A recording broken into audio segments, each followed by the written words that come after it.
Hello everyone. फिर से आपका स्वागत है मेघास हिंदी एकेडमी में। आज यहाँ पर हम देखेंगे एनसीईआरटी सिलेबस क्लास 7 विषय हिंदी सप्लीमेंट्री बुक बाल महाभारत कथा, जिसमें से पाठ 27 शांतिदूत श्री कृष्ण। इससे पहले हमने देखा था पाठ 26 जो था राजदूत संजय। आज यहाँ पर हम देखेंगे पाठ 27 शांतिदूत श्री कृष्ण। तो चलिए शुरू करेंगे आज का वीडियो, अर्थात शांतिदूत श्री कृष्ण। ये पाठ शांति की बातचीत करने के उद्देश्य से श्री कृष्ण हस्तिनापुर गए। उनके साथ सात्यकी भी गए थे। रास्ते में कुशस्थल नामक स्थान में वह एक रात विश्राम करने के लिए ठहरे। हस्तिनापुर में जब यह खबर पहुंची कि श्री कृष्ण पांडवों की ओर से दूत बनकर संधि चर्चा के लिए आ रहे हैं, तो धृतराष्ट्र ने आज्ञा दी कि नगर को खूब सजाया जाए। पूर्ववासियों ने द्वारकाधीश के स्वागत की धूमधाम से तैयारियां की। दुशासन का भवन दुर्योधन के भवन से अधिक ऊंचा और सुंदर था, इसलिए धृतराष्ट्र ने आज्ञा दी कि उसी भवन में श्री कृष्ण को ठहराने का प्रबंध किया जाए। श्री कृष्ण हस्तिनापुर पहुंच गए। पहले श्री कृष्ण धृतराष्ट्र के भवन में गए, फिर धृतराष्ट्र से विदा लेकर वह विदुर के भवन में गए। कुंती वहीं कृष्ण की प्रतीक्षा में बैठी थी। श्री कृष्ण को देखते ही उन्हें अपने पुत्रों का स्मरण हो आया। श्री कृष्ण ने उन्हें मीठे वचनों से सांत्वना दी और उनसे विदा लेकर दुर्योधन के भवन में गए। दुर्योधन ने श्री कृष्ण का शानदार स्वागत किया और उचित आदर सत्कार करके भोजन का न्योता दिया। श्री कृष्ण ने कहा, राजन, जिस उद्देश्य को लेकर मैं यहाँ आया हूँ वह पूरा हो जाए, तब मुझे भोजन का न्योता देना उचित होगा। यह कहकर वे विदुर के यहाँ चले गए और वहाँ भोजन करके विश्राम किया। इसके बाद श्री कृष्ण और विदुर में आगे के कार्यक्रम के बारे में सलाह हुई। विदुर ने कहा, उनकी सभा में आपका जाना भी उचित नहीं है। दुर्योधन आदि के स्वभाव से जो भी परिचित थे, उनका भी यही कहना था कि वे लोग कोई न कोई कुचक्र रचकर श्री कृष्ण के प्राणों तक को हानि पहुंचाने की चेष्टा करेंगे। विदुर की बातें ध्यान से सुनने के बाद श्री कृष्ण बोले, मेरे प्राणों की चिंता आप न करें। दूसरे दिन सवेरे दुर्योधन और शकुनी ने आकर श्री कृष्ण से कहा, महाराज धृतराष्ट्र आपकी प्रतीक्षा कर रहे हैं। इस पर विदुर को साथ लेकर श्री कृष्ण धृतराष्ट्र के भवन में गए। वासुदेव के सभा में प्रविष्ट होते ही सभी सभासद उठ खड़े हुए। श्री कृष्ण ने बड़ों को विधिवत नमस्कार किया और आसन पर बैठे। राजदूत एवं संभ्रांत अतिथि सा उनका सत्कार किया गया। इसके बाद श्री कृष्ण उठे और पांडवों की मांग सभा के सामने रखी। फिर वह धृतराष्ट्र की ओर देखकर बोले, राजन, पांडव शांति प्रिय है, परंतु साथ ही यह भी समझ लीजिए कि वे युद्ध के लिए भी तैयार हैं। पांडव आपको पिता स्वरूप मानते हैं। ऐसा उपाय करें जिससे आप भाग्यशाली बने। यह सुनकर धृतराष्ट्र ने कहा, सभासदों, मैं भी वही चाहता हूं जो श्री कृष्ण को प्रिय है। इस पर श्री कृष्ण दुर्योधन से बोले, मैं इतना ही कहना चाहता हूं कि पांडवों को आधा राज्य लौटा दो और उनके साथ संधि कर लो। यदि यह बात स्वीकृत हो गई तो स्वयं पांडव तुम्हें युवराज और धृतराष्ट्र को महाराज के रूप में सहर्ष स्वीकार कर लेंगे। भीष्म और द्रोण ने भी दुर्योधन को बहुत समझाया, फिर भी दुर्योधन ने अपना हठ नहीं छोड़ा। वह श्री कृष्ण का प्रस्ताव स्वीकार करने पर राजी न हुआ। धृतराष्ट्र ने दोबारा पुत्र से आग्रह किया कि श्री कृष्ण का प्रस्ताव मान ले, नहीं तो कुल का सर्वनाश हो जाएगा। दुर्योधन ने अपने आप को निर्दोष सिद्ध करने की जो चेष्टा की थी, उससे श्री कृष्ण को हंसी आ गई। तभी श्री कृष्ण ने दुर्योधन को उन सब अत्याचारों का विस्तार से स्मरण दिलाया जो उसने पांडवों पर किए थे।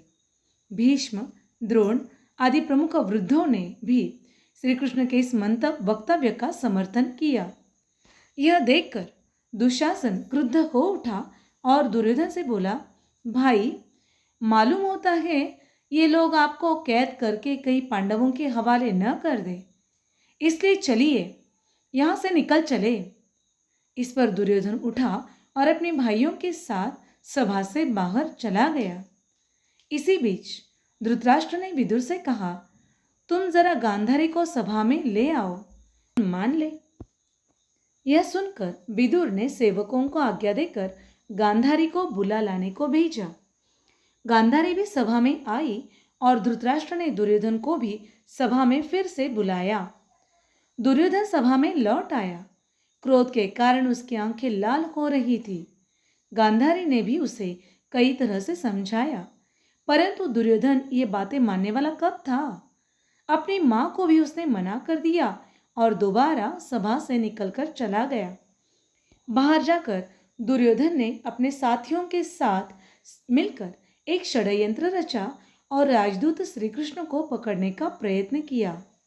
श्री कृष्ण ने तो पहले ही से इन बातों की कल्पना कर ली थी। दुर्योधन की यह चेष्टा देखकर वह हंस पड़े। श्री कृष्ण उठे, सात्यकी और विदुर उनके दोनों ओर हो गए। सब सभासदों से विधिवत आज्ञा ली।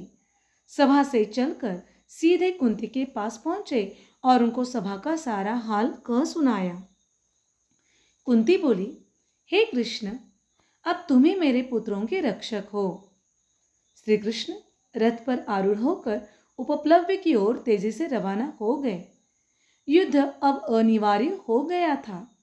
श्री कृष्ण के हस्तिनापुर से लौटते ही शांति स्थापना की जो थोड़ी बहुत आशा थी वह भी लुप्त हो गई। कुंती को जब पता चला कि कुलनाशी युद्ध छिड़ेगा ही तो वह बहुत व्याकुल हो गई।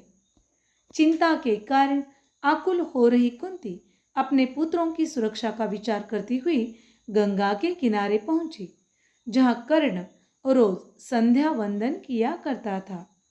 मध्याह्न के बाद कर्ण का जप पूरा हुआ तो उसे यह जानकर असीम आश्चर्य हुआ कि महाराज पांडु की पत्नी और पांडवों की माता कुंती ही उसका उत्तरीय सिर पर लिए खड़ी है। कर्ण ने शिष्टतापूर्वक अभिवादन करके कहा, आज्ञा दीजिए, मैं आपकी क्या सेवा करूं? कुंती ने गदगद स्वर में कहा, कर्ण, यह न समझो कि तुम केवल सूत पुत्र ही हो। न तो राधा तुम्हारी माँ है, न अधिरथ तुम्हारे पिता। तुमको जानना चाहिए कि राजकुमारी पृथा की कोख से तुम उत्पन्न हुए हो। तुम सूर्य के अंश हो। थोड़ा सुस्ताने के बाद वह फिर से बोली, बेटा, दुर्योधन के पक्ष में होकर तुम अपने भाइयों से ही शत्रुता कर रहे हो। धृतराष्ट्र के लड़कों के आश्रित रहना तुम्हारे लिए अपमान की बात है। तुम अर्जुन के साथ मिल जाओ, वीरता से लड़ो और राज्य प्राप्त करो। वे भी तुम्हारे अधीन रहेंगे और तुम उनसे घिरे हुए प्रकाशमान होगे। कर्ण माता कुंती का यह अनुरोध सुनकर बोला, माँ, यदि इस समय मैं दुर्योधन का साथ छोड़कर पांडवों की तरफ चला गया तो लोग मुझे ही कायर कहेंगे। अब जब युद्ध होना निश्चित हो गया है तो मैं उनको मझधार में कैसे छोड़ जाऊं? यह तुम्हारी कैसी सलाह है? आज मेरा कर्तव्य यही है कि मैं पांडवों के विरुद्ध सारी शक्ति लगाकर लड़ूं। मैं तुमसे असत्य क्यों बोलूं? मुझे क्षमा कर दो, लेकिन हाँ, तुम्हारी भी बात एकदम व्यर्थ नहीं जाएगी। अब मैं यह करूंगा कि अर्जुन को छोड़कर और किसी पांडव के प्राण नहीं लूंगा। या तो अर्जुन इस युद्ध में काम आएगा या मैं, दोनों में से एक को तो मरना ही पड़ेगा। शेष चारों पांडव मुझे चाहे कितना भी तंग करे, मैं उनको नहीं मारूंगा। मां, तुम्हारे तो 5 पुत्र हर हालत में रहेंगे, चाहे मैं मर जाऊं चाहे अर्जुन। हम दोनों में से एक बचेगा और बाकी 4 तो रहेंगे ही। तुम चिंता ना करो। अपने बड़े पुत्र की ये सारी बातें सुनकर माता कुंती का मन बहुत विचलित हुआ, परंतु उन्होंने उसे अपने गले से लगा लिया और बोली, तुम्हारा कल्याण हो। कर्ण को इस प्रकार आशीर्वाद देकर कुंती अपने महल में चली आई। आशा करती हूँ ये वीडियो आपको बहुत ही अच्छा लगा होगा। महाभारत की सुंदर सी कहानी, बोधपर कहानी, मूल्यपर कहानी बार बार सुनना आपको निश्चित रूप से बहुत ही अच्छा लगेगा और इसीलिए हम आपके सामने लेकर आ रहे बाल महाभारत कथा। तो ऐसी नई नई कहानियों के साथ हम बार बार आपसे मिलते रहेंगे। तब तक इस वीडियो को लाइक कीजिए, चैनल को सब्सक्राइब कीजिए, कमेंट बॉक्स में अपने कमेंट लिखना ना भूलें और हाँ, बेल आइकन का बटन दबाना ना भूलें ताकि कोई भी नया वीडियो सबसे पहले आपको मिले। और अपने दोस्तों के साथ ऐसे वीडियोस को ज़्यादा से ज़्यादा शेयर कीजिए ताकि भारत का प्राचीन महाकाव्य रामायण और महाभारत सभी इससे अवगत हो सके।